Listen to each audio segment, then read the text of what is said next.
আজি মোৰ পুৰণা গাৰ্লফ্ৰেণ্ড এজনী আছে ইয়াত। নমস্কাৰ বন্ধুসকল, আমাৰ চেনেলৰ অন্য এটি ভিডিঅ'লৈ আপোনালোকক পুনৰ স্বাগতম জনাইছোঁ। এইবাৰ হেনো জুবিন দাই তেওঁৰ প্ৰাক্তন প্ৰেমিকাক পৰিচয় কৰাই দিব বিহু মঞ্চত। আহকচোন চাওঁ আজিৰ ভিডিঅ'ত।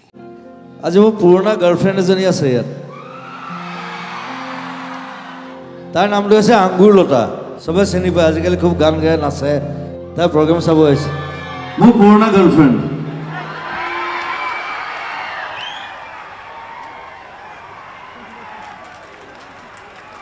আংগুৰ অহাৰ কাৰণে থেংক ইউ। তাই আহিছে, মোৰ গান ভাল পায়, মোক ভাল পায়। ভাল পাওঁ নে? হা? জুবিন দা, I love you!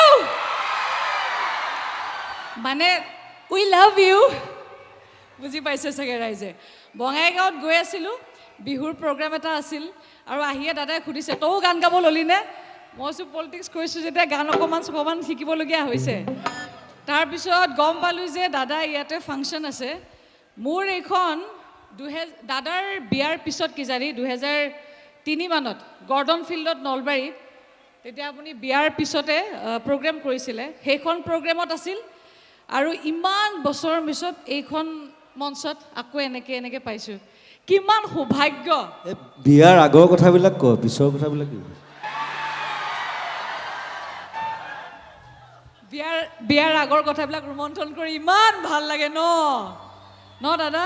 আৰু জুবিন দা আমাৰ নলবেৰা ভাষাত এক পিছে না আছিল, না আছে, না ভৱিষ্যতে কেতিয়াবা আহিব। জুবিন দা নম্বৰ 1।